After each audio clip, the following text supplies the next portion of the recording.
YCP ప్రభుత్వ హయాంలో నిబంధనలకు విరుద్ధంగా సున్నపురాయి లీజులను కేటాయించడంపై ఇప్పుడు చర్యలు మొదలయ్యాయి.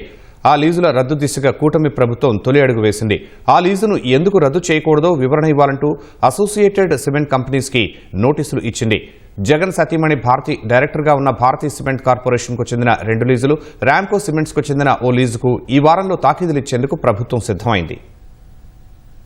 వేలం ద్వారానే లీజులు కేటాయించాలని 2015-2021లో కేంద్ర గనుల శాఖ చట్ట సవరణ చేసినా సరే దీనికి విరుద్ధంగా వైసీపీ ప్రభుత్వం 2023-2024లో 4 సున్నపురాయి లీజుల్ని దరఖాస్తు విధానంలో మంజూరు చేసింది. వాటిపై ఇప్పుడు చర్యలు మొదలయ్యాయి. ఆ లీజుల రద్దు దిశగా ప్రభుత్వం తొలి అడుగు వేసింది.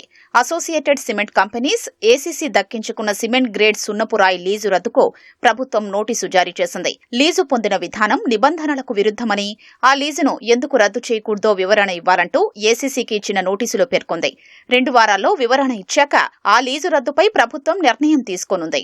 వైసీపీ అధ్యక్షుడు జగన్ సతీమణి భారతి డైరెక్టర్గా ఉన్న భారతీ సిమెంట్ కార్పొరేషన్కు చెందిన 2 లీజులు, రామ్కో సిమెంట్స్కు చెందిన ఓ లీజుకు ఈ వారంలో తాకీదులు ఇచ్చేందుకు ప్రభుత్వం సిద్ధమైంది.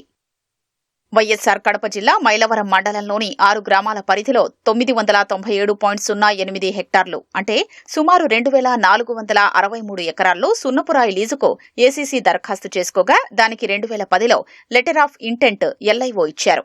6 నెలల్లో అన్ని అనుమతులు తెచ్చుకుని పూర్తిస్థాయి లీజు పొందారని, 3 ఏళ్లలో సిమెంటు పరిశ్రమ ఏర్పాటు చేయాలని నిబంధన విధించారు. తర్వాత ఆ సంస్థ లీజు పొందలేకపోయింది. మేజర్ మినరల్స్ కు వేలం ద్వారానే లీజులు కేటాయించాలని 2015 జనవరి 12న కేంద్రం సవరణ నిబంధన తెచ్చింది. అప్పటికే ఎల్ఓఐ పొందిన వాళ్లు 2 ఏళ్లలో లీజు దక్కించుకోవాలని, లేకపోతే ఎల్ఓఐలు రద్దవుతాయని పేర్కొంది. ఏసీసీ లీజు పొందలేకపోవడంతో హైకోర్టును ఆశ్రయించి స్టే పొందింది. తర్వాత 2021లో కేంద్రం మరో సవరణ తీసుకొచ్చింది. దీని ప్రకారం వేలం ద్వారానే లీజులన్నీ కేటాయించాలని స్పష్టం చేసింది. అనంతరం 2022లో ఏసీసీని అదానీ సిమెంట్స్ కొనుగోలు చేసింది. ఆ కంపెనీ చక్రం తిప్పింది. దీంతో ఏసీసీకి 997.08 హెక్టార్లలో లీజు కేటాయిస్తూ 2023 నవంబరు 15న వైసీపీ ప్రభుత్వం ఉత్తర్వులు జారీ చేసింది. ఏసీసీకి కేటాయించిన లీజు విధానాన్ని చూపించి భారతీ సిమెంట్ కూడా సార్వత్రిక ఎన్నికలకు ముందు 2 లీజులు దక్కించుకుంది. మొదట్లో వైఎస్సార్ కడప జిల్లా కమలాపురం మండలంలోని 509.18 ఎకరాలు, ఎర్రగుంట్ల మండలంలోని 235.56 ఎకరాల్లో 2 సున్నపురాయి లీజుల కోసం రఘురాం సిమెంట్స్ లిమిటెడ్ దరఖాస్తు చేసుకోగా దానికి 2008లో నాటి ప్రభుత్వం ఎల్ఓఐ జారీ చేసింది. తర్వాత వాటిని భారతీ సిమెంట్ కార్పొరేషన్ కొనుగోలు చేసింది. అది అన్ని అనుమతులు పొందలేకపోయింది. 2015-2021లో కేంద్రం తీసుకొచ్చిన సవరణ నిబంధనలు భారతీ సిమెంట్ లీజులకు వర్తిస్తాయి. అయితే ఏసీసీకి 2023లో లీజు కేటాయించినట్లే 2024 ఫిబ్రవరి 2న భారతీ సిమెంట్కు 2 సున్నపురాయి లీజులు కేటాయిస్తూ జగన్ ప్రభుత్వం ఉత్తర్వులు జారీ చేసింది.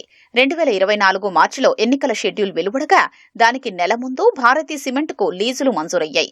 ఇలాగే రామ్కో సిమెంట్స్కు 2024 మార్చి 15న ఎన్టీఆర్ జిల్లా జగ్గయ్యపేట మండలం జయంతిపురంలోని 267.30 ఎకరాల్లో సున్నపురాయి లీజును వైసీపీ ప్రభుత్వం మంజూరు చేసింది. 2015-2021లో తెచ్చిన సవరణ నిబంధనలకు విరుద్ధంగా ఏపీలో 4 సున్నపురాయి లీజులు మంజూరైనట్లు గుర్తించిన కేంద్ర గనుల శాఖ దీనిపై రాష్ట్ర ప్రభుత్వాన్ని వివరణ అడిగింది. వాటిపై చర్యలు తీసుకోవాలని ఆదేశించింది.